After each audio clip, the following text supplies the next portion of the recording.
And that's wise, because, and I really feel that you can't live in this town and know people on both sides that you vote for. So that's, exactly, Makes for a tough Monday. absolutely. Call to order the Planning and Zoning meeting for Monday, October 8th, 2018. Roll call, please. Tony Gokenbach. Here. Mark Hydrich. Here. Mark Kleesner. Here. Mark Piontek. Here. Tom Holdmeyer. Here. Andy Lucy. Here. John Boardman. Here. Chuck Watson. Here. Samantha Wacker. Here. Carolyn Witt. Here. Sal Maniaci. Here. Please rise for the Pledge of Allegiance.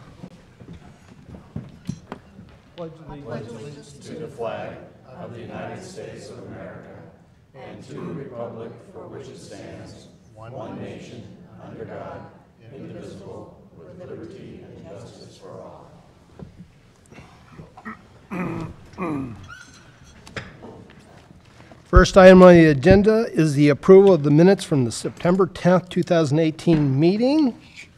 If you've had a chance to review those, I'll entertain a motion, or if there's any discussion or changes.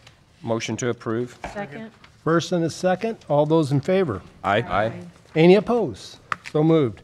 Moving on to item number 3, case number 18-1001. Rachel and Michael Rich, applicant is requesting approval of a special use permit for a vacation rental dwelling located at 1020 West 5th Street.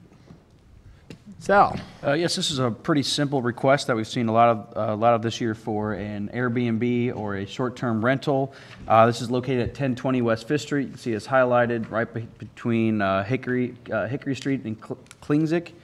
The property is zoned R1A, single-family residential. There's no other homes on that block that we're aware of that are utilizing it as this use, but like we said in the past, this is fairly insignificant to the surrounding properties. You know, you can tell in the area as well, they do have a lot of off-street parking with that deep driveway, so we are recommending approval of this request. Any questions, comments by board members? That's a huge lot. If not, I'll make a motion. Well, let's Well, have it's some. public hearing, yeah.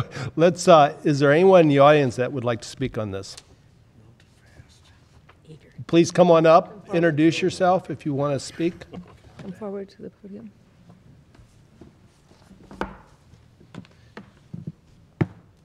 Just introduce yourself and your address. Okay.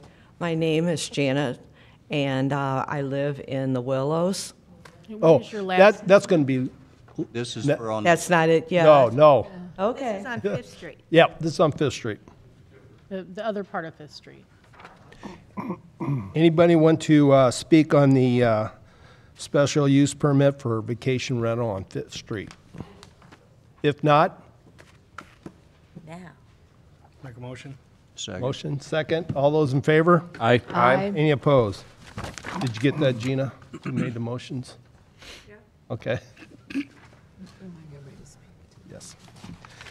Moving on to item number 4, case number 18-1002, Unco Development Corporation. The applicant is requesting a rezoning from C2 General Commercial to R3 Multifamily Residential. Sal? All right, yes, so this is a request. If you remember, a couple months back, the same applicant submitted an application for a rezoning to PDR, planned residential, as well as a submittal of a development plan with that. Because it was a planned district, we required a site plan and all the information up front. At that time, the number of units that they were requesting was higher than the density allowed, and we had already been talking. We started the conversation about amending our city code to increase the density in multifamily, the R3 non-planned district specifically. And then any planned district in the future would have to meet those density requirements. So as you all reviewed that, council reviewed the same code revision, and that passed unanimously. And so this applicant has come back now with a different application. So it was tabled beforehand as a PDR request. This now rezoning here is to go from C2 general commercial. As you can see here, it's the highlighted portion. This is all C2 general commercial up along Fifth Street, to R3 multifamily residential. And that is an unplanned district, meaning that we don't require a site plan up front. We don't require renderings, nor do we require how many units, any of that. It's just a question of is this property suitable for multifamily residential? So in looking at that, the fact that it is located directly adjacent to a multifamily development and it is access to a high-traffic corridor that is mixed use as you go up and down Fifth Street, staff does recommend that this property be rezoned to R3. I do think that that is a very appropriate use for that property, given the location. I will say that keep in mind it's existing zoning C2, something much more intensive could go in there without any approval from planning, zoning, or city council. And since these are two public streets, as long as they meet site distance requirements, they could also have access to either one of those streets with any commercial use. So actually, the down zoning to R3 multifamily, I think is a little bit more appropriate here, given the residential behind it, and that it is off of the highway 1 block, separated to the north.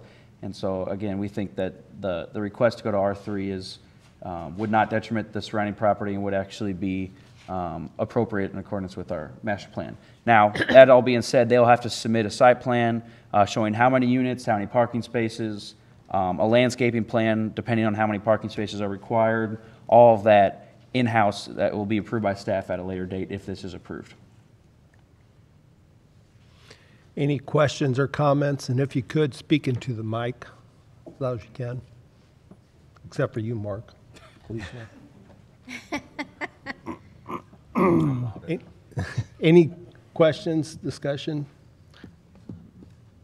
And remind me again, Sal, what the density is now compared to how it was? Yeah, so it was 1 unit per 2,000 square feet. Now it is 1 unit per 3,000 square feet for the lot area. Okay. Could we possibly hear, I'm gathering there are people in the audience that have questions, and maybe to short circuit that, could we hear from the developer first?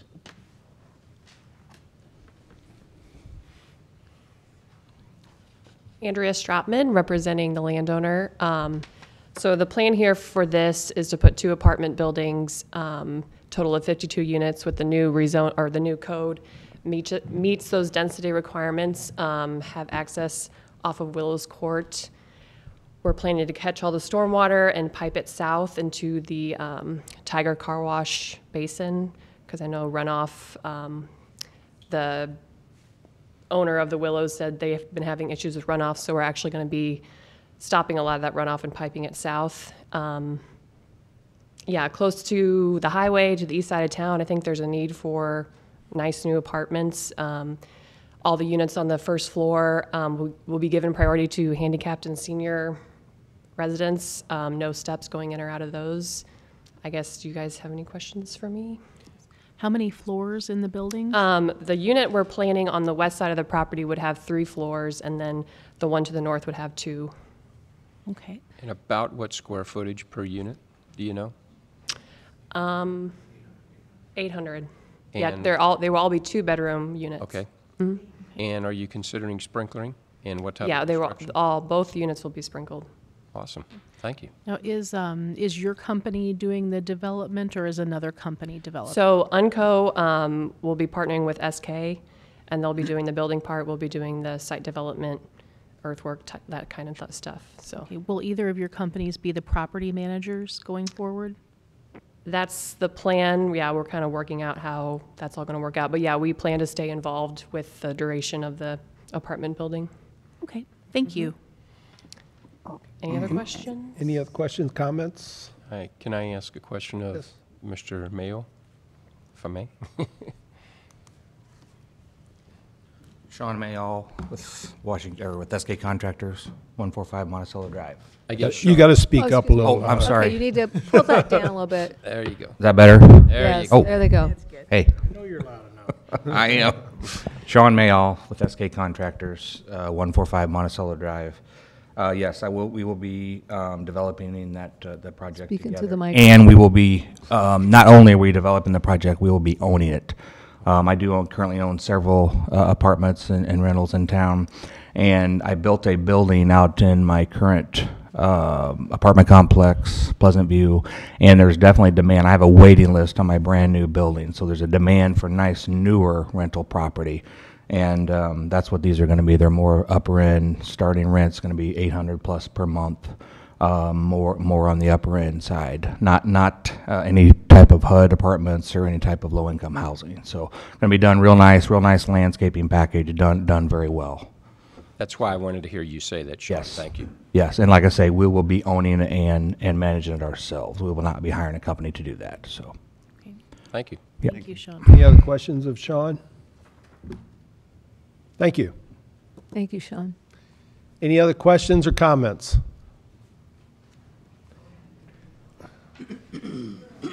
Yeah.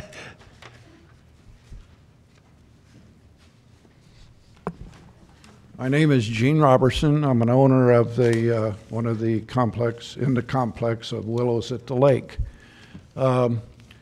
We're trapped when all of this traffic starts developing up above us. We're having a hard time getting out now. It's not been made any easier with the car wash. Someone is going to get hurt on 5th Street. It'll happen.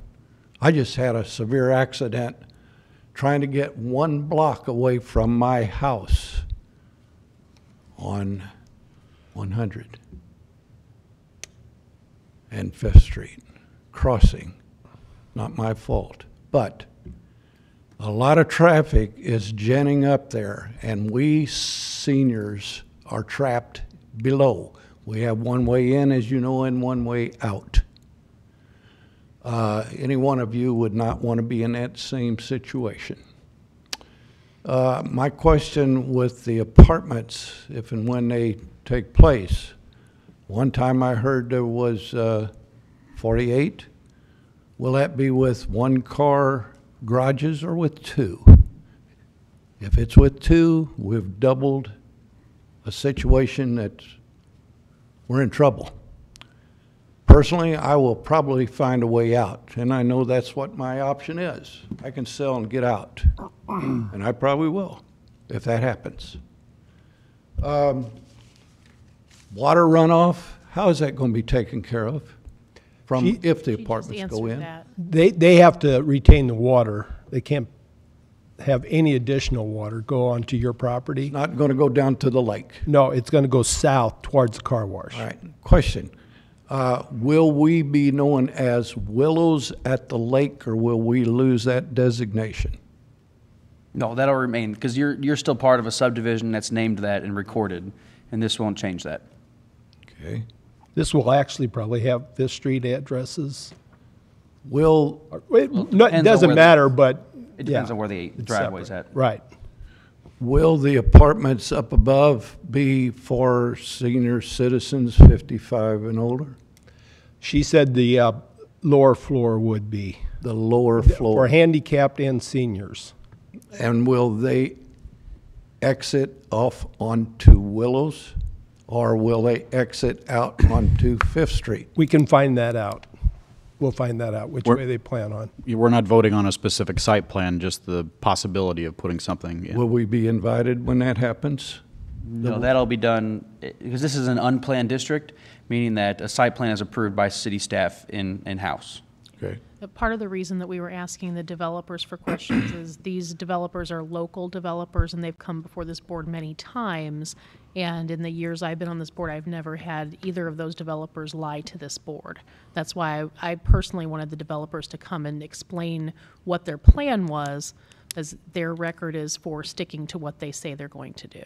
Is there a possibility that another exit out of our area can be developed? What I'm thinking of is, what direction would that be? That would be north. The north end of our complex down there, there is between a wooded area and one of the houses that are presently there. There is room for a street running, I can't remember, east, I guess. Back up to 5th Street. Yeah, and dumps into 5th Street. Will there be a street that could be put in there, so we got 2 ways out? I don't think, I don't Not know if something that we there's could land that's, require. yeah. Yeah, at this time, I mean, one, because they're not commenting on the site plan, but also it's not something that I think we could require at this time as an unplanned district. It's just a zoning request. I think one of the things that if it's zoned commercial, like it is now, and they built on it, it could be as much or more traffic.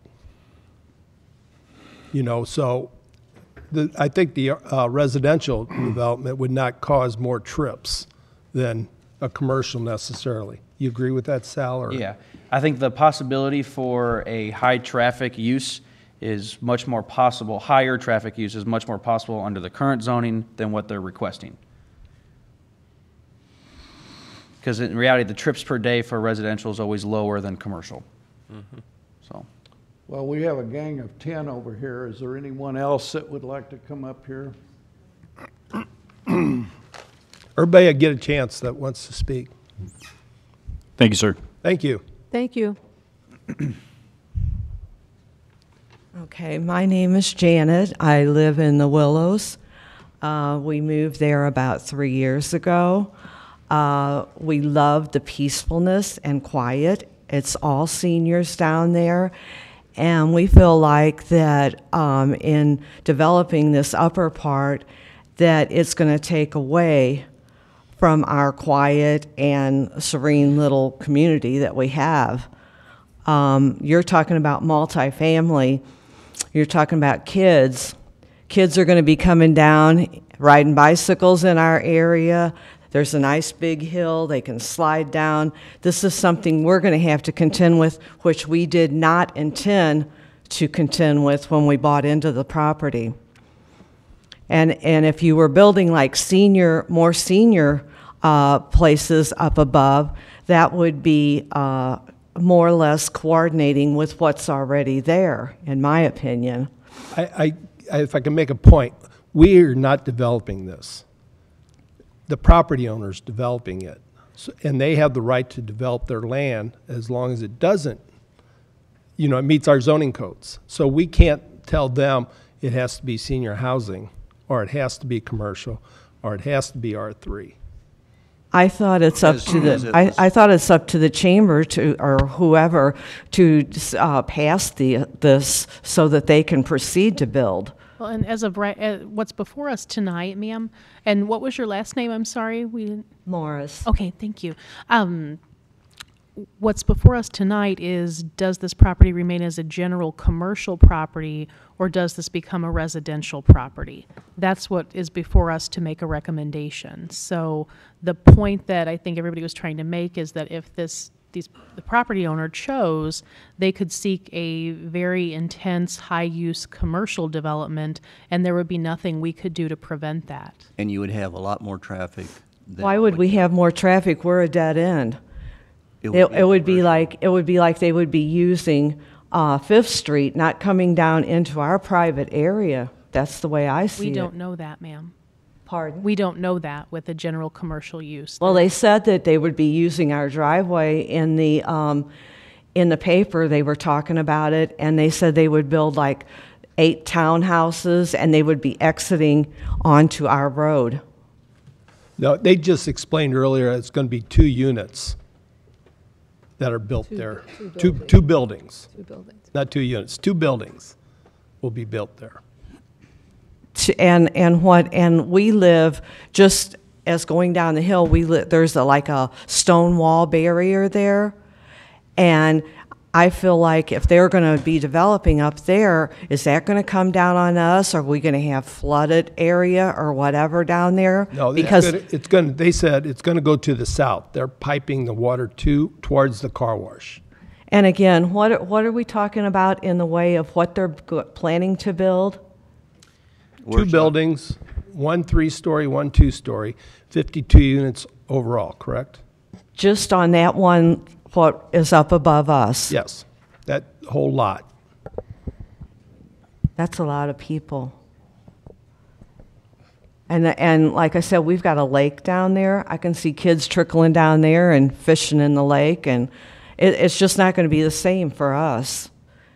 And, You have you the know, right we, to- we all bought in there because of the quiet and peacefulness of it. And like I said, if they were going to, and another thing I wanted to ask, is this going to be low-income housing? They just said no, We ma'am. already They just answered said that no. one. Said They- no. Well, we can't hear all the way back there. That door's open and there's noise coming from the air Close that conditioning. door, ma'am. I pulled the zoning code for you just to tell you what they could do right now without coming to our board for any reason. Right now, according to the code, because it's C2, they could put in place at this time a business that does repair of automobiles, farm implements, construction machinery, small engines, and related repair services, including repair garages, body shops, and public garages, as well as car washes and new and used vehicle sales, hotels and motels, and establishments offering accommodations to transient overnight guests, entertainment places, parking lots and garages, and retail lumber stores. They could also seek to, with a special use permit, have a mobile home park, food stands, agricultural uses, including truck gardening, field crops, berry or bush crops, tree crops, flower gardening, orchards, aviaries and apiaries, grazing, breeding, and raising of livestock, nursery truck gardening, and the raising of farm crops, and then any use substantially similar to the special uses listed in the code. What So- that basically means is they could do that right now. The way that lot is zoned, they could do that right now without anybody other than, coming in with a plan. And there would be no hearing for you guys for any input or anything like that. And right now, they're wanting to go to a residential, which again is going to be a much better fit with your area and less traffic overall. Okay, I guess one of my biggest concerns is kids. Well, as far as the lake and stuff, you still have the right to tell them they can't go fishing down there. We have the right, but that doesn't mean they're not going to. Well, They could that's come why from the there's- other side too. Yeah, They can come from the other- Brookview, and But we haven't had any issues. it's not to say you will here. You're thinking they will, but that doesn't mean they will, because you haven't had it from the other subdivisions either. So we can't, you have the right to not let them in, but we can't say they can't develop something because kids might come into your subdivision. Okay, that, when you go into the Willows, that is dead end. Okay. Can there be a private sign put up saying that they cannot come any further into the Willows, that this is a private subdivision? Because there's private subdivisions everywhere. Is it private If it- streets? It's a It's a public street. Yeah. It's a public street, ma'am. Really? Yes, ma'am. It's not your private driveway. So That's why you get snow removal and that sort of thing, because it's a city street. You wouldn't get that if it was a privately owned street. You would be responsible for all this, Pay for that yourself. yeah, you'd be responsible for all the. Okay, and can I ask you this? Who owns the Willows? Do they own that lot up there too? No, I don't believe so. The person that developed the Willows, do they own that lot that we're talking about too? I don't believe so, No. ma'am. The applicant owns it. Okay, The applicant is not the developer of the Willows. okay. All right. Come on up. Yep, I think there's a lady in the back row. Can you hear okay? I'm Judy Huntley. I live at 4037 Winterberry. I know it's coming, and we have had it very nice, quiet. It has been good, but I know things are changing in Washington all over, and land is disappearing, and things are, building like crazy. My biggest concern is coming in and out. And even like when the car wash had a sale, and I know it's a sale, and we had everybody, but I was actually blocked. I was, back to back. There were 3 cars ahead of me before I could even turn in to Willows. I was coming down 5th Street trying to come home. And I know it was a sale, and, everybody's telling me it'll be okay, it'll be better. But I have those same concerns. Is it possible, if this all goes through, whatever, you are going to do, what about a light or something? It's hard to get from Willows out onto 5th Street. I mean, you really have to watch it now. I have to look to the right, and I told myself the other day, I'm just going to, don't go down 5th Street. Just make a right onto 5th Street and go, go on 100 and then go wherever I want to go. Because we have Hillermans, they're coming. We got traffic there. And then when they zip around onto 5th Street off of 100, they're buzzing there, and then they're coming up quick on that hill.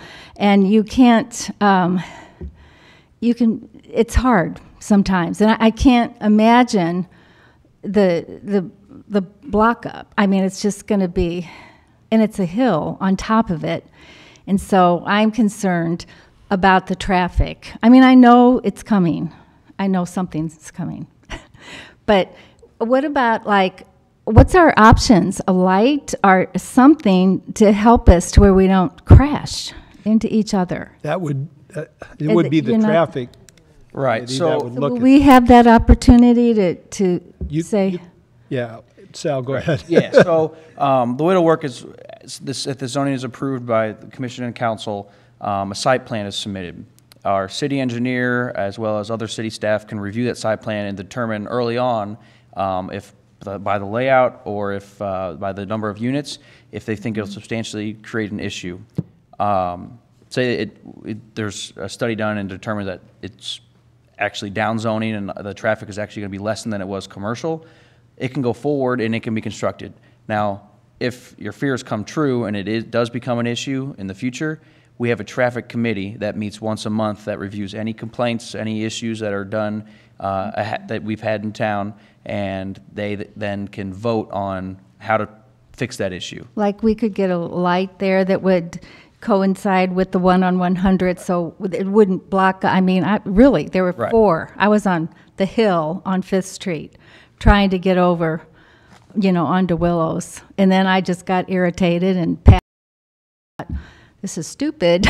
So I can see what's coming. And that was the weekend of the fall festival, so that was rough. Yeah. Yep. Yeah, so. But if there is a concern, if all your fears come to fruition and there is a concern, then you do have the traffic committee to go to, and people go to them quite often. And then we would all be notified of. Well, you can just. Yeah, I mean, so they it's meet a the public first meeting, Friday. but it's not, the citizens have to bring the item to the traffic committee's attention. So essentially, you guys would have to notify the traffic committee, hey, here's an issue, would you come look at this? And then the traffic committee will then study and figure out what remedies are possible. I mean, that's the group that decides if a speed limit needs to change, if there needs to be a new stop sign, that kind of thing. Yeah, signs. And it's kind of hard, I think, probably to tell you all that right now. Yeah. You can always call up here to City Hall, and we can guide you find through out, that and tell you who you need to talk to and things like that, because it's a lot of information right now. But that would be your way of addressing a traffic issue, was then to go to the traffic committee. Okay. And, if you just call here, we'll tell you who to reach out to and will do. get you on the right path. Yeah. And then you'll talk to them, and there's police officers on that committee, there's council members. Oh, that's our great. city engineer. I mean, a lot of people who study this. So, and then. Okay. Well, thank you. That gives us something. Yeah. Right. Okay. Thanks. Thank you. Sure. You're welcome. Thank you. Anyone else? Yeah. Come on up, please. I'm Wilma Luker. You can You pull pull that that down. down. I'm short. Fine. Wilma Luker, and I live at the Willows. And I bought about a year ago out there because it's a nice development. I really came tonight thinking that the developer would have some information for the property owners. And I know that it'll sooner or later be developed, probably, hopefully, as not commercial, but as residential. But we were hoping that we would get some answers from the developer tonight, and that's why we're mostly here. And evidently, that's not going to happen tonight. What type of information do you want? Well, before, there was supposed to be like 3 buildings up there, 48 units, I believe they said. My question was going to be, it might have been answered by them before, but I couldn't hear anything back there anyway. And where would the entrance and the exits be? And how many entrances and exits would there be? Such things as where would the trash bins be in connection with our development back there at the Willows. I had other things. Would there be an on-site manager in a developer that size? And would there be garages and carports? And if not, where would there be additional parking for a unit that big? I think pretty much everything else had been answered. How many units there would be and so forth. So those were the things that we were really concerned about tonight, not knowing what was going to happen, I guess. Mm-hmm. That's it. Okay. Thank you. Thank you. Thank you.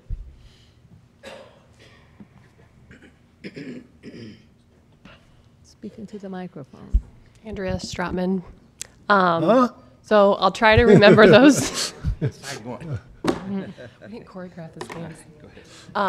So some of the questions she had, the plan is to have the entrance come off of Willows Court, and then per the code, it's 2 parking spots per unit, and we actually are planning to have a little bit more than that. We're going to have a row of garages on the east side of the property. The trash bins will be in dumpster enclosures. We're not planning an on-site manager. No, we will not be Sean Mayall again. We will not have an on-site manager, but again, I am one of the owners, and I will be in the apartment complex probably 3 or 4 times a day. I'm in my current one now. And I just want to kind of reiterate that I live in this community, I work in this community, and I appreciate you guys all being here tonight. And I do understand your concerns.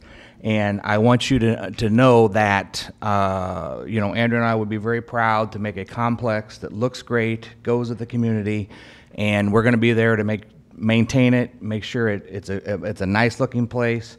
And we need to be reminded that we are kind of downgrading, as the P&Z has told you, downgrading the rezoning. So, there's a lot of other things, a quick trip, there's a lot of different things, high density that could go in there. And again, reminder about the water volume is you're actually going to have less than what you have now because we're going to pipe all the water to the south. So we're going to take care of that.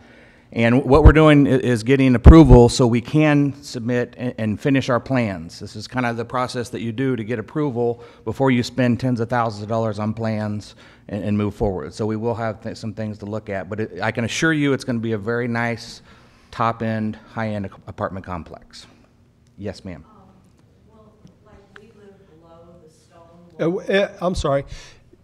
We'll get you have to come up to the mic to talk so we can get it on tape, but we'll get it. Ma'am, if we could, we'll get it after they talk. We'll get more questions. So I think your concern is the stone wall there. We will have to have an engineered foundation plan. They'll look at, the influence of the foundation pressure on the wall, and, we won't build anything that'll cause a failure or, disruption of your retaining wall. Wait. We'll get your questions again later so we can get them on the mic. So from the west side of the property, there's going to be a 25-foot setback before we could even start building. So the building will be at least 25 feet away from the property line, which is pretty much right on the retaining wall. And you said you were going to have a row of garages. Yeah, on the east side. So there's a building to the west, a building to the north, and then some garages on the east side. So not every unit will have a garage. No, it'll be an additional charge additional fee. Would like. But 2 parking spaces per unit.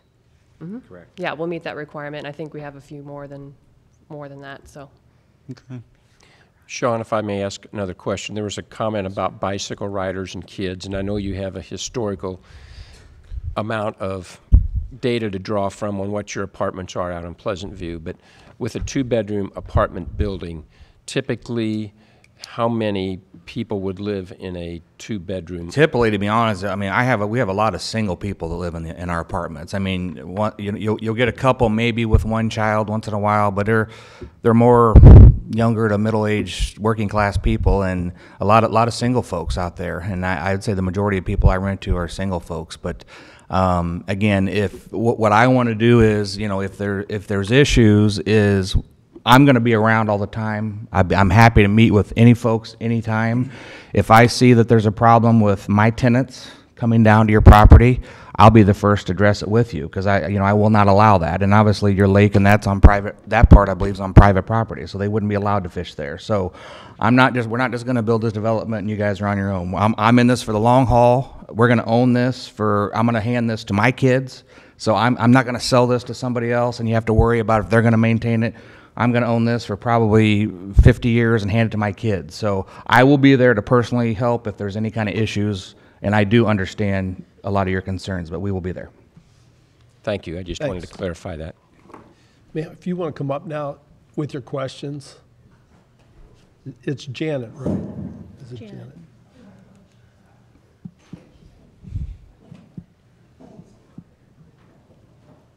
Okay.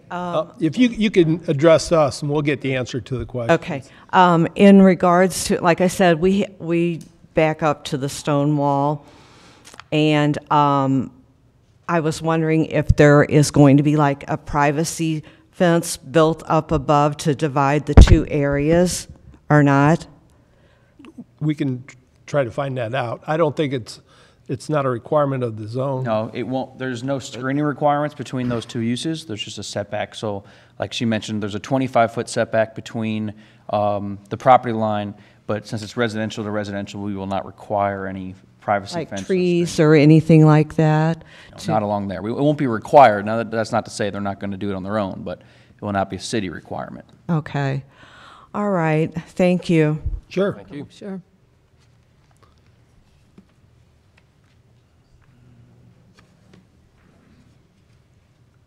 My name is Gene Robertson.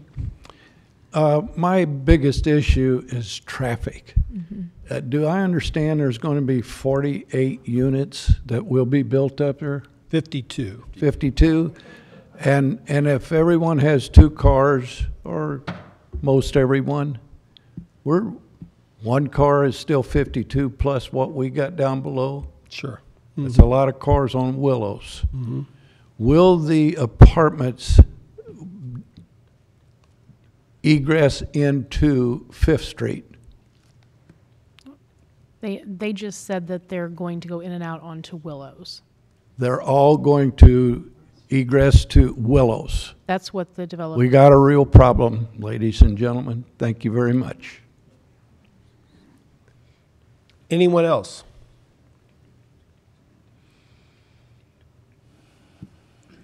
Do you have any plans for a fence or buffer with trees at all? Not on the west side. There's such an elevation change between the two. If you could come up. I'm sorry.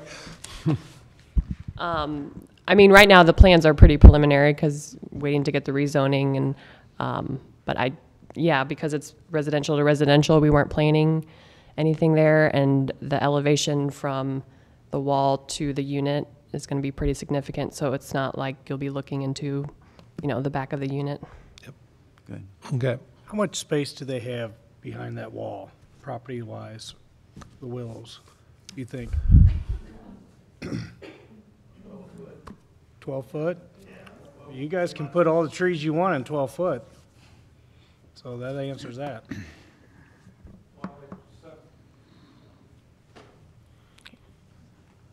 All right, thanks. Any other questions or comments? Is there anything else by the board? If not, entertain a motion.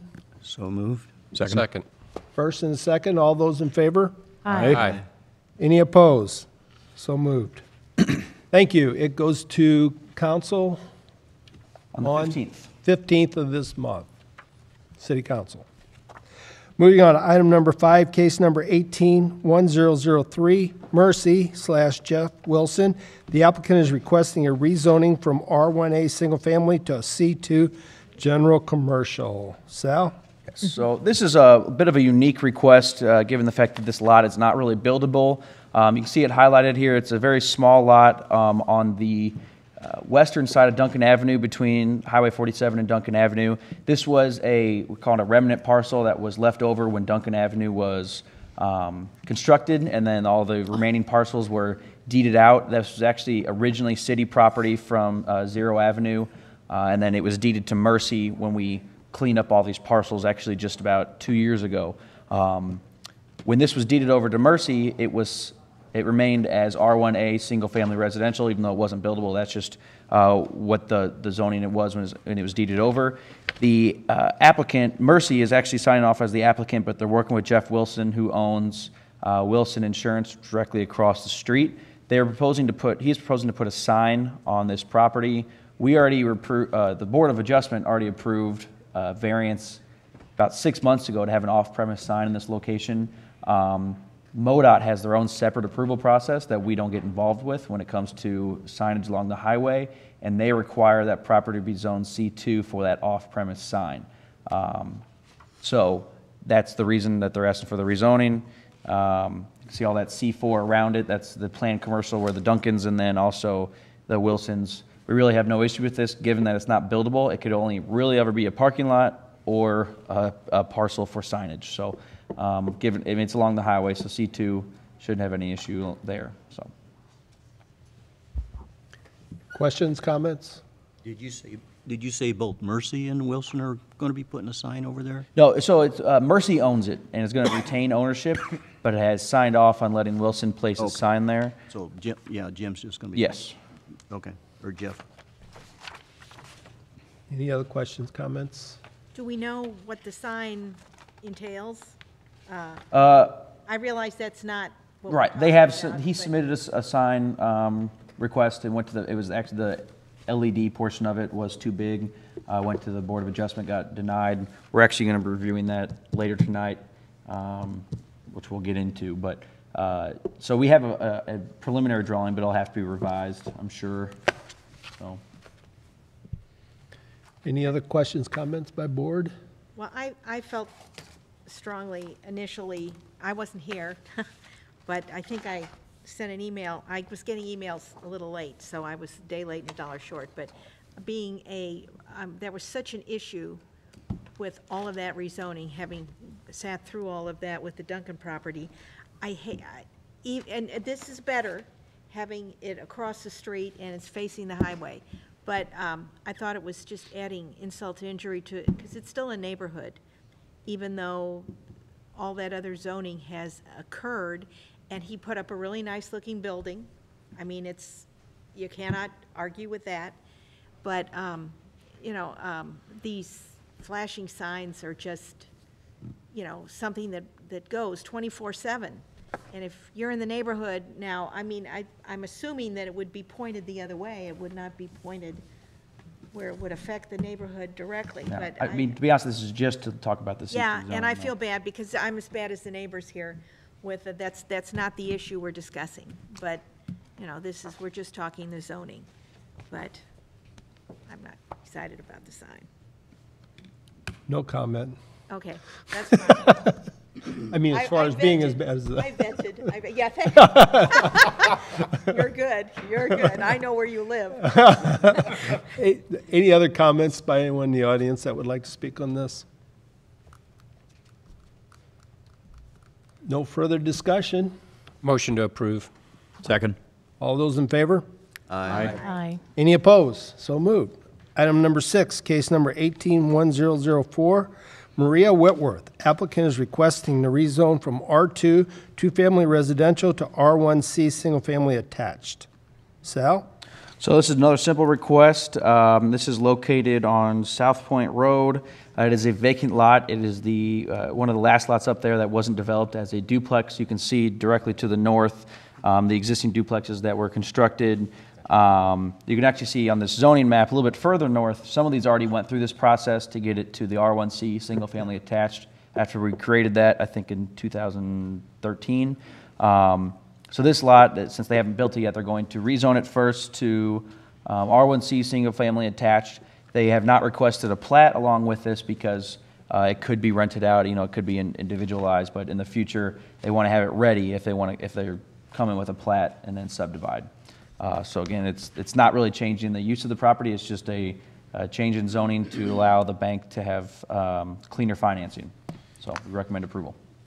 Sal, I have a question. Yeah. The lot's built on, and the houses are just about done. Oh, okay, hold on, I did know that. This is because, we just went to site plan, they can't get I forgot about that, this went to site plan, they didn't get they can't get a zero lot line down it right now. So the reason we approved it is because it is on one lot. And it's just, okay, like it's 2 units Just on one like lot, because it's right. R2, 2 family. And they said in the future, so they may have 2 renters. And if one of them wants to purchase it, they want to have it ready to be able to be sold. Thank you. I just wanted to Yeah, clarify. I didn't, so that went to site plan a while ago, and it took, they haven't gotten it, so, okay. Sorry. No, that's fine. Wanted Yeah, I clarification. forgot, it went to site plan a while ago, I right. forgot about it. Shouldn't say it's an easy one. Yeah. Just trying to keep you honest. Yeah. Any questions or comments of Sal? Anyone in the audience that would like to speak? No further discussion, I'll entertain a motion. I'll move that we approve. Second. First and a second, all those in favor? Aye. Any opposed? So moved. Code revisions, public hearing.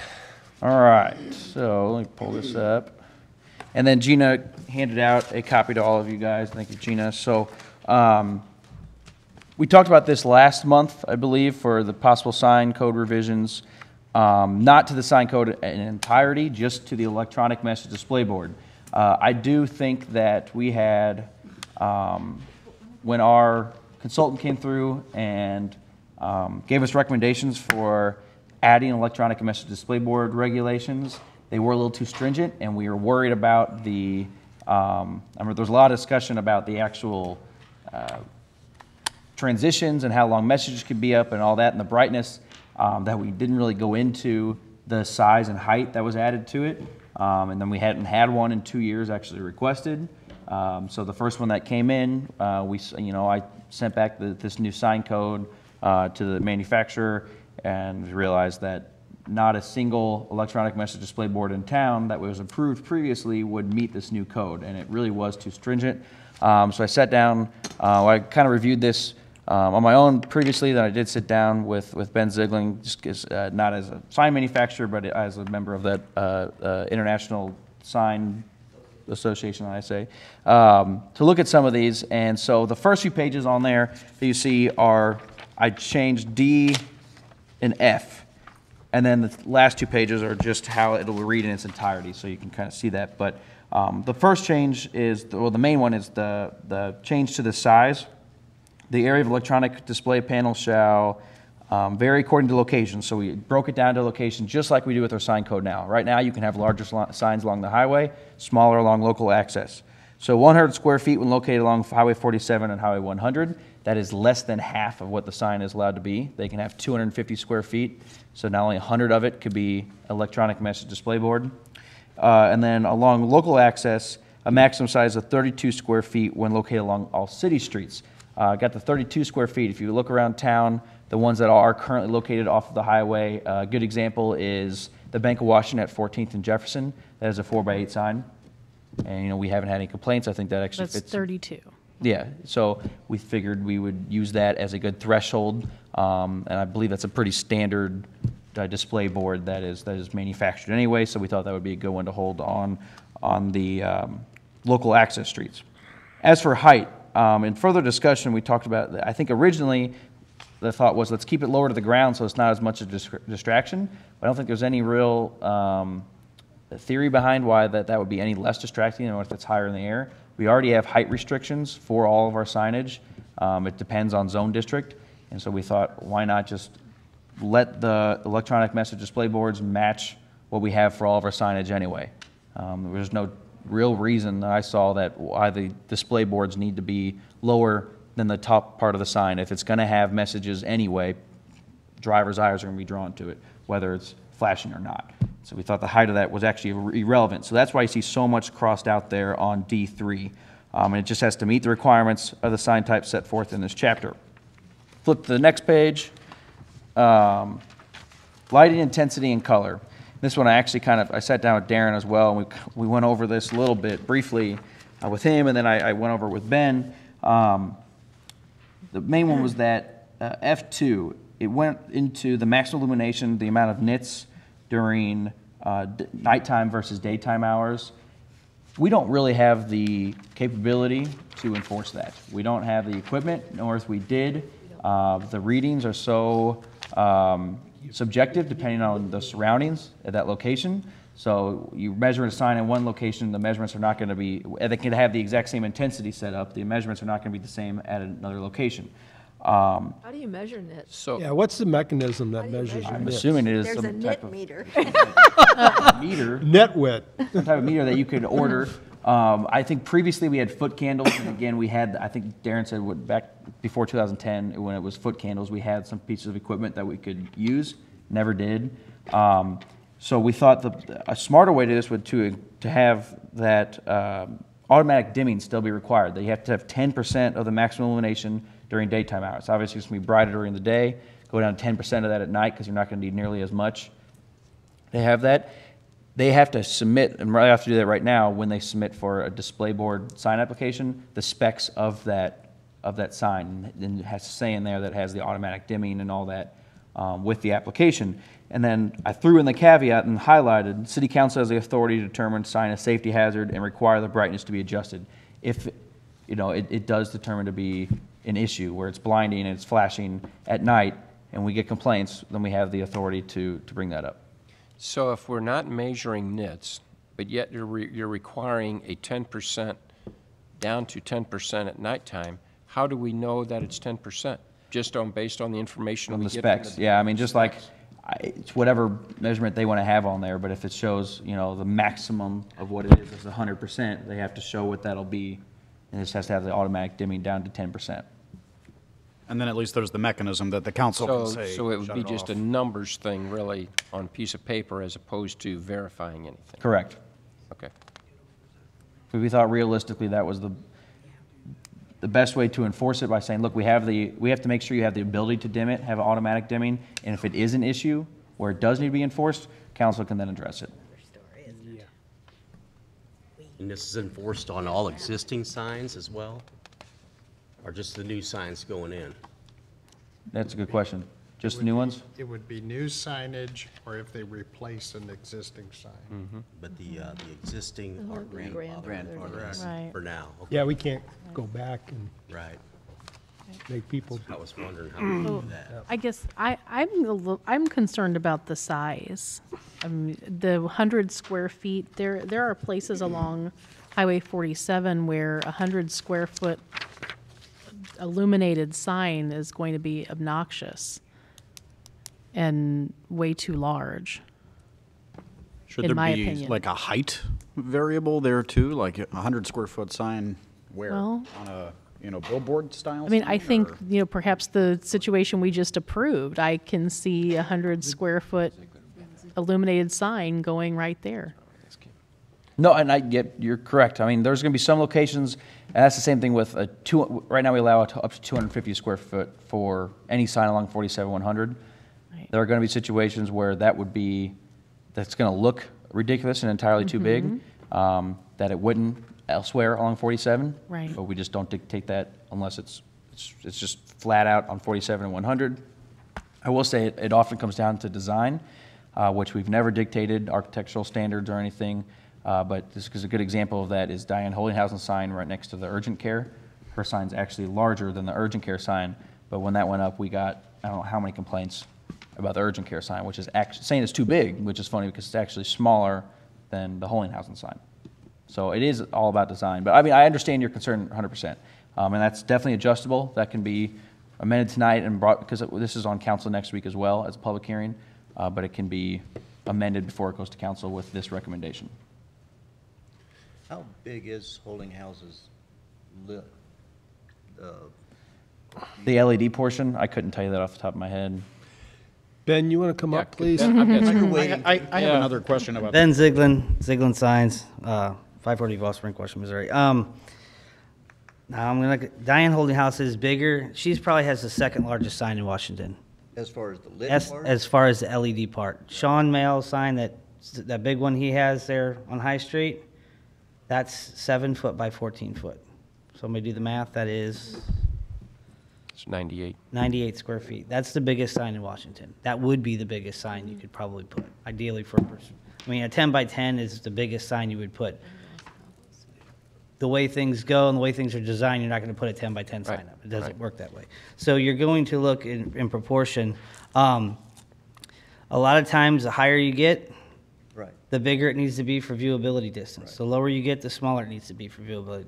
Diana's sign, it almost maxes, I think, because the multi-tenant and the other sign, but the distance off the highway and the speed limit right there is what determines. We have a cheat sheet, so to say, of visibility distance and reading characters and sizes distance. But a lot of times 100 sounds big on paper, but a 4x8 sign posted in the yard doesn't look too big, and that's 32, but then you put that sign up 15 foot in the air, and it looks a little bitty. Right, I mean, it depends on where you put it. Exactly, and so that's the key with all this is, like you said, don't put up a billboard 15 feet off the ground, 20 feet off the ground. I mean, I can build a house and paint it orange and purple, and it's ugly, but do we have a code against that? No, it's difficult. So hopefully that people use good judgment and good taste, and people don't come in and do that kind of things. But because I don't want an ugly sign code either, but I also don't want it so restrictive that people can't put their signs up or do the business they need to be. And I don't think any sign, I mean, I even agree that, 100 square foot's fine. I mean, most people aren't going to spend that kind of money. No offense in Washington, I don't know, that's a lot of money for something like that. And I haven't come across it in 22 years. I mean, we've put up some big signs, but, they're Art Van we just did, it was 40 feet by 18 feet video board. Not too many people are going to spend that kind of money, but that's Highway 70 traffic, and they needed that. So it all depends on locations. But I know it sounds like a number, but it's boils down to it's the biggest sign that's ever been put up in Washington, and I can't see anybody, I'm not saying it'll never happen, but if somebody did want a message board and they put up a 100 square foot board, it's probably going to be a tall sign, a bigger sign, and there's really not too many locations that are going to, if you start looking at development and where things are going to be, I mean, with some of these other developments, I look at what Kurt's got going behind, if he gets big box stores, these big anchor stores are going to want signage. So they're going to have something. So if they have to go back there, so this is a preventative thing, with Kleinharder's property there, and Kurt's wanting to do something there. Next thing you know, I don't want 8 signs right there on that corner. It's going to look tacky, and it's going to be hard to read any of them. So there is a plan behind, like a master sign plan that I look at for trying these developments, because this guy wants it and this guy wants it. But sometimes going together and utilizing the same things to allow that helps a lot. So we look at all the different options. So, but the number, 100 sounds big, but it's really not in the sense of it. If you put a 100-foot ground sign, it would be huge. But if you're still talking 250 square foot is the max of the signage you can put, and 100 square foot is the max of LED part. You're still much less than 50%. You're still only, whatever percent of that and stuff too. 40%, whatever. Yeah. So the way the code reads now, it's 18 square feet, or it's got that whatever is more restrictive. So it's 18 square feet, and it can also not be more than 50% of the sign in total. It says whichever is more restrictive. Well, the 18 square feet is always going to be more restrictive in this case. And so that is a thought that you could keep that 50% in there. I was going back to what was approved previously before we had regulations on LED signs, which is where the 100 came from, and then also the 32 along off of the highway. So here's my question, Sal. The goal is to look at more parts of the sign code than just this, right? For amendments? Yes. No. No. No, I mean, this was the only area where, that was a major change from, in 2017, that we had issues with. Okay. I mean, if we want to go back and think 250 is too large in some areas, we can do that, but this was just for the LED signs only. Okay. I'm sorry, I was under the impression the last time that Ben was here that he was going to recommend globally some changes to the sign code. Maybe I misunderstood. Yeah, no, so- that's not, yeah, that was not my, Okay. my I thought it intention. was, okay. There was like 4 items, and they pretty much pertain to the LED portion of it. Okay. And there was some that we talked about that was recommended by ISA, and I guess, you know, it kind of was the oversight or something like that. And that's all we really were addressing. Because I think overall, I mean, looking at across the nation at sign codes in general, there are very extreme sign codes, and it hurts them, and there's very lax sign codes, and we actually, if you compare us, Scott, we have a very good sign code, you know, and it was very good, and this will be still very good if we get approved, but where it was before was even more restrictive on certain things that just didn't make any logical sense. I mean, there's always a logical reason, you know, for a lot of things, and, you know, a lot of this stuff gets brought to a consultant that doesn't have, you know, this is just what they pulled off of another location or another municipality, but I feel that this would be a good long-term sign code for our community. Sal, a question. Under the existing code, for just a sign on Highway 147, the maximum number of total square feet is 250 square feet, and the sign can be 50 feet off the ground. Correct. So if this is 100 square feet for this electronic message display, are you saying that the total sign can be 250 square feet, of which 100 square feet could be electronic message? Yeah, so the total, the total square footage doesn't change. Okay. Just the portion of the LED, it maxes out at 100. All right, I got you. And where the height was taken out in item 3 on the first page, you now say the maximum height shall meet the requirements of the sign type set forth in this chapter. Where will that be set forth? Because it was spelled out, and now it'll just be. It's still in there. So it's for the still in total there. It's just sign in the type. regular It's still sign. 50 feet on 147 in commercial zoning. Okay, so it will make no difference whether it's a static sign nor an LED sign? Okay. One other thing I didn't just mention in here, that F3, it's on the screen on the second page. I also removed that. This is displays that use large background areas of bright white or other high-intensity colors are prohibited. I thought that was too subjective. I mean, other high-intensity colors, I mean, I think you could argue that any color could be high-intensity if it's bright enough. So, Well, true. I mean, thought it'd be smarter to just remove that. Each person sees colors a lot different. at the same Right, time. so I thought So- that, when Ben brought up last month about the possibility of lawsuits, that was one that jumped out to me that I thought we couldn't really enforce. They've seen like 15 of them for trademark violations and things like that because they said, well, you can't have a white background. Well, my logo's a white background. And it's like, now you're inhibiting me from my brand. And it just got, you know, the people are nowadays with stuff. And that's what the goal of ISA is to try to keep this stuff from the municipalities and the planners so they don't have to deal with this. Because there are so many people out there just trying to get every little bit they can. And it's just a waste of time and money. So Ben, since you're at the podium, I got a question for you, and Sal, maybe you can, we talked a little bit about this beforehand, but on the, I guess it's section G, or D rather, section D, where it talks about item number 6, where electronic message display signs may face residential property in adjacent residential districts, such displays shall be turned off by 10 p.m. or by time established. So how do we determine, or is it something that is determined how the sign faces residential property?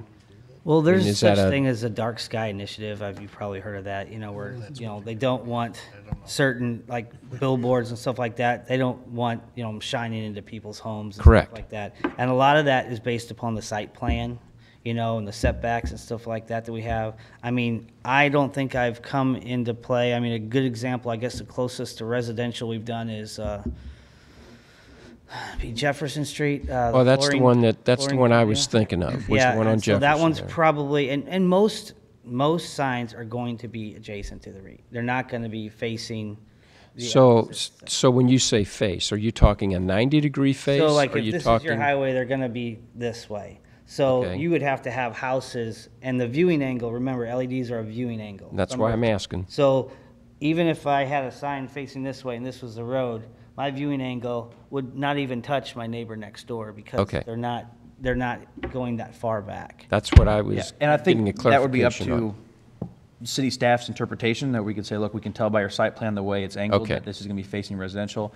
And just like with any other portion of the code, if they disagree with our interpretation, it goes to the Board of Adjustment.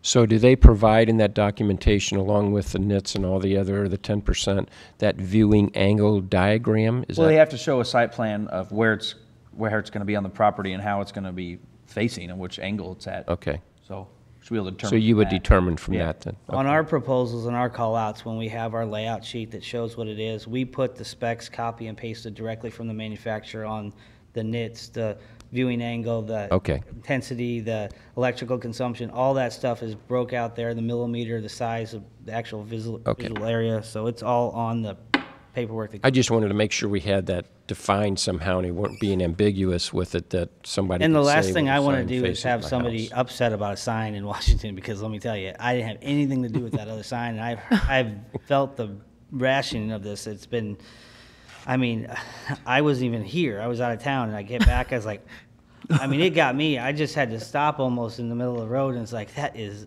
hideous. Sorry.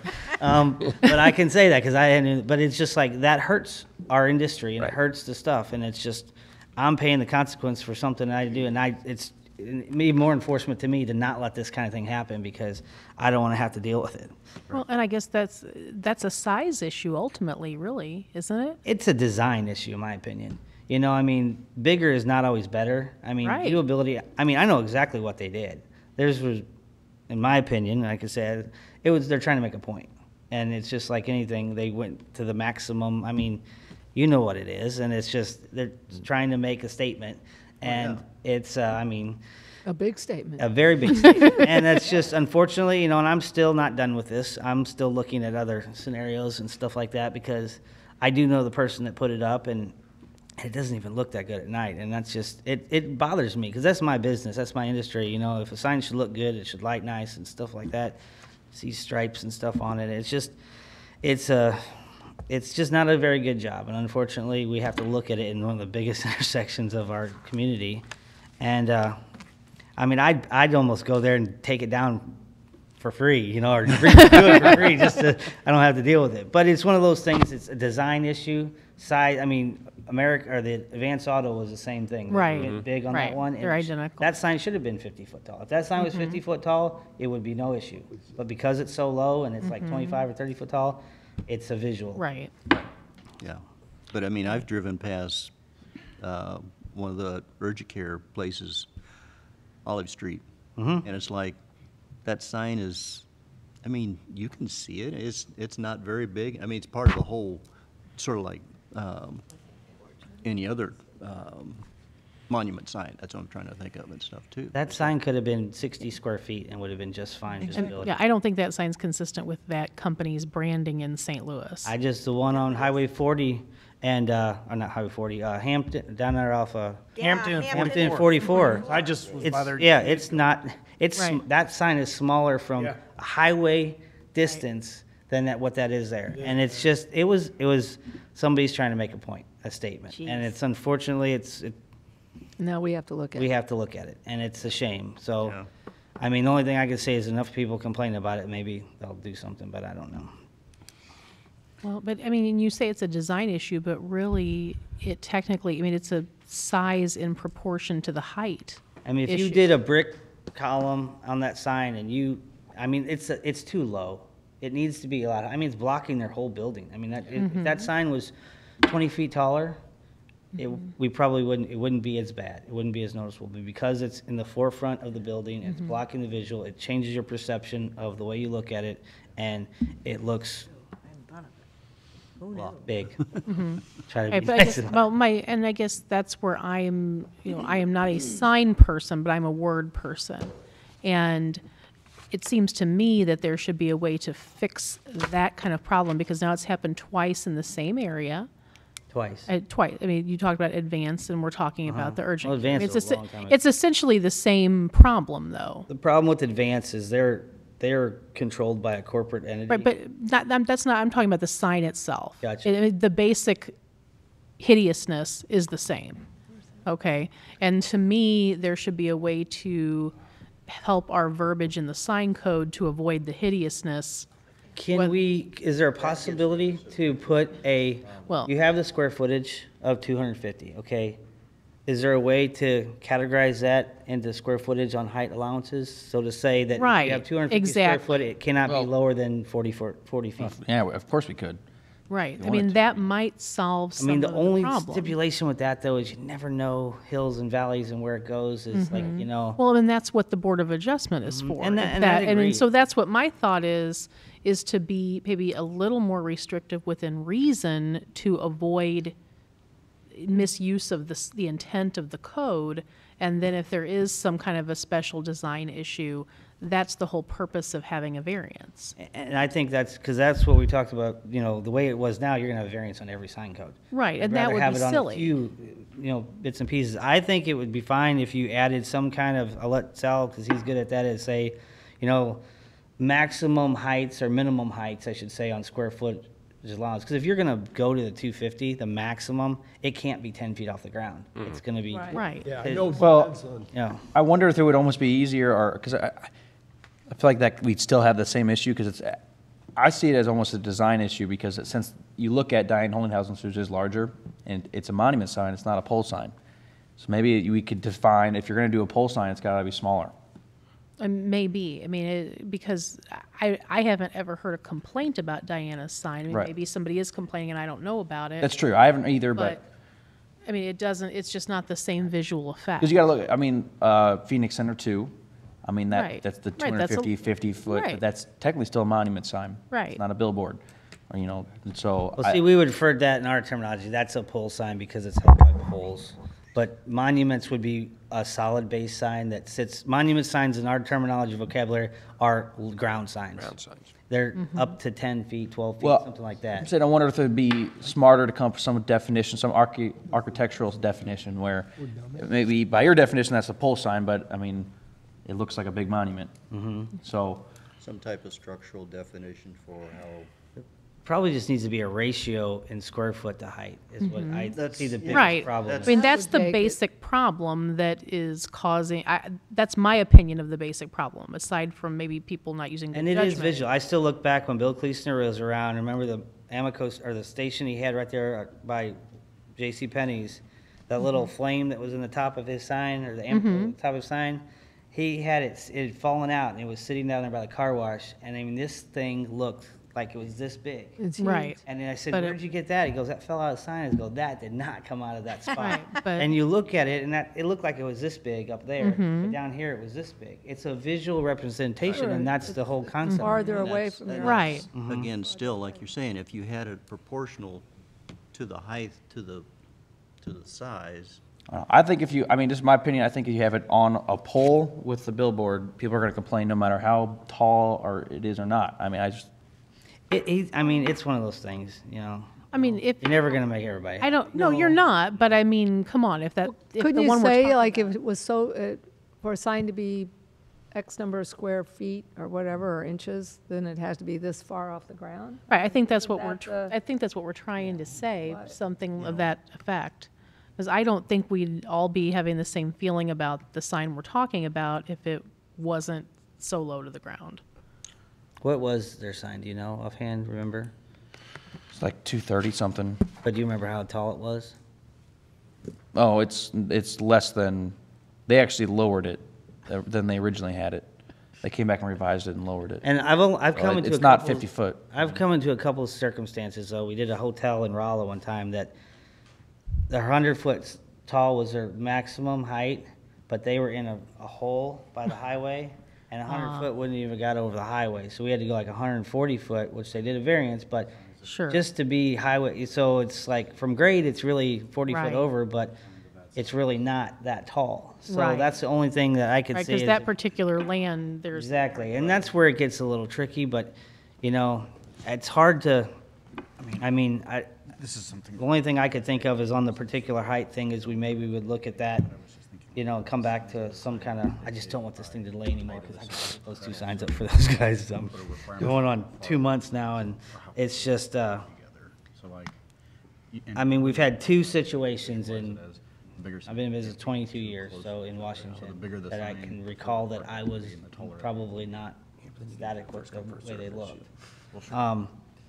Saying that it's gonna happen again, but I guess then again, it's. I just don't know how to I mean, permit to become. that We've, doesn't- we've had the issue too, I mean, even just in a few planned developments, I think, well, that's one of them, where, I mean, maybe we need to have people come back and have their sign approved as part of a planned unit development, because that would have solved that issue on that property. There was another one a few years ago where they showed us one picture of a sign, and then it ended up being like twice as tall and pretty hideous. That was on Jefferson Street, do you remember that one? They changed, Or yeah, it- with the same city. I could point it out to you. Was it the one right next to the Big Boys one? I would prefer. Mhm, yeah. Joel, whatever her name was? Yeah, that one. Yeah, I didn't do that one either. By so. Big Boys. Yeah, I know what you're talking about. That was Yeah. one, they wanted a message board on one side and not on the other Yeah, side. it and they was, added something to and when that. they came to, before us for the plan development, it was like a very tasteful, small sign. And then we're all going, what? Because nowhere, I mean, that's a problem, I think, in our plan development code. And we also look at, as far as, you know, some of these new developments, when it's brought to us, is we look at the master sign plan. It's like, okay, you're gonna have 1 tenant now, but you could have up to 6.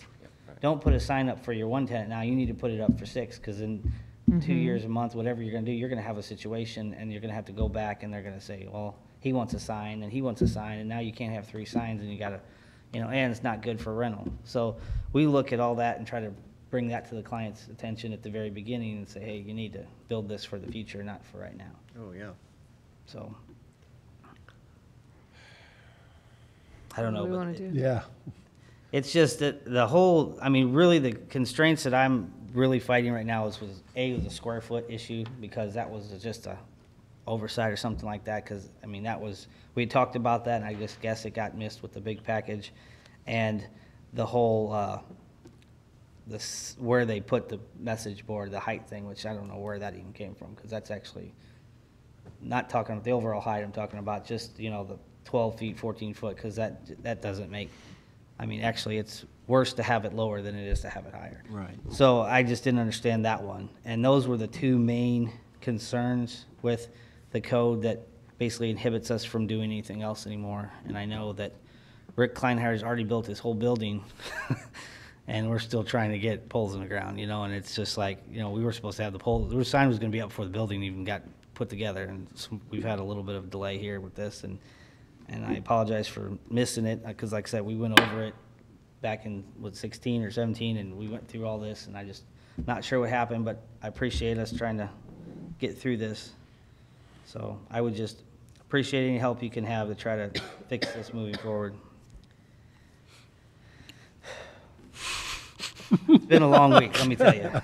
Long It's week. Monday, that's a bad sign. It's been a long 11 days, yeah. Is there anything you want to add, Samantha? I don't know, I just have, I don't know, I have some discomfort about piecemealing the changes if we're not really addressing the bigger problems that we're seeing, not just with the lit boards. No, it's like, it's this commission's prerogative to amend this, or, I mean. Well, I think we need to amend it, because obviously the square footage doesn't make sense with what's in there on the LED signs. I guess I feel a little like we may be faulted by not paying more attention to this when we reviewed it in the first place, because we should have done a better job at looking at that. So You don't know what's going to happen until the worst actor possible. right, inside you know, and now we've frame had a is gonna- situation happen, and now we realize that, whoops. Sure. So by default, it will be piecemeal. As a bad actor comes through with Right. each type, we will be. So I think this is a good start to something, but I still think, Sal, that it needs some more study. I like the thought of the proportion. If it's a certain size, it has to be a certain height. I don't want to see him have to be held up any more than what we already have because of our negligence on the review process 2 years ago already. But yet we can maybe start with this and do more research, and over the next 6 months, 50. come up with some more, some better guidelines to maybe look at this like we should have done in the first. And I actually can reach out to try to get, David Hickey has hundreds and hundreds and hundreds of city sign codes at his disposal, and say, hey, have you come across anybody that wanted to do a proportion type thing, and say, hey, give that to Sal and let him look at that, so he doesn't have to recreate the wheel kind of thing. I think that would be the way to approach this, and let's go ahead and. And not reinvent the wheel. But Right. Exactly, and it helps you and your time and my time is like, Right. that's what they get paid for. Well, and when we say we're piecemealing this, I will just keep in mind that this is a living document that we are Correct. reviewing twice a Correct. year anyway. Right. so- Right, no, Right. I agree, sure- I agree. Right. But it's not, I mean, yes. And there there'll be should- some other Yeah. problems in the Sure. future that we're not Which anticipating. I will say, I think we knew that was going to happen whenever we did a 400-page code amendment, that, we were going to find some things that needed to be. Right. fixed Sure, as we went. sure. And I guess, the lawyer in me doesn't like to amend things lightly. Right. And No, I- so that's, I mean, I'm sorry, Ben. That's what we love about you, that's Well, that's thank good. you for that. But, and I agree with everything that John said, except in the meantime, while we're working on this, not only could we potentially have another, hideous 250 square foot sign that we all hate, but it could be lit and flashing, over 40% of it. We're With really this. getting good though at the content. A lot of these companies nowadays, these message boards, are actually creating the content for the users, because really most people that have a message board, you can tell, are terrible at putting content up on the sign. Yeah. Yes. And a lot of these companies now are realizing, hey, you're making my board look bad, so they're actually creating the content for them at a lot of them are no charge. They get so many per month, and it's just utilizing that service. And we push that because you can tell a good board, a good designer, or somebody that Yes. really utilizes it versus somebody that's not that good at it. There's no clue. And we try to help them everywhere we can, because it's like, man, it's terrible looking. Just one other minor thing too, Sal, under D, under standards, your paragraph numbering, you've got 1, 1, 3, 6, 7, 8, 9, 10. No, that must have, when I copied that over, that must have not aligned correctly. I'll fix that. Yes. And then you're also, I guess it was on. House cleaning on F. Lighting intensity and color, there's a 3, but nothing goes with it. Approve and send to council, yeah. Just a little housekeeping. Any further discussion by anyone? If not, I'll entertain a motion. Entertain a motion to accept the revisions as presented by Sal, with the stipulation that we continue to look at the other modifications that may be needed, but to go ahead and move forward with this modification. I'll second. Second. All those in favor? Aye. Any opposed? No. Anything else? That's it. Anything else by board members? One last motion. Motion to adjourn. Second. Second. Favor? Aye. Aye. Done.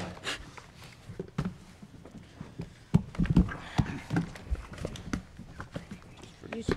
You better go to bed when you I think you're ready. Mark. Yeah, that's what happens when That you Mark. when you're retired. It's like, Ben? Mark 3. What's the latest on your mom? H. Mark. Yeah. well, I'm glad you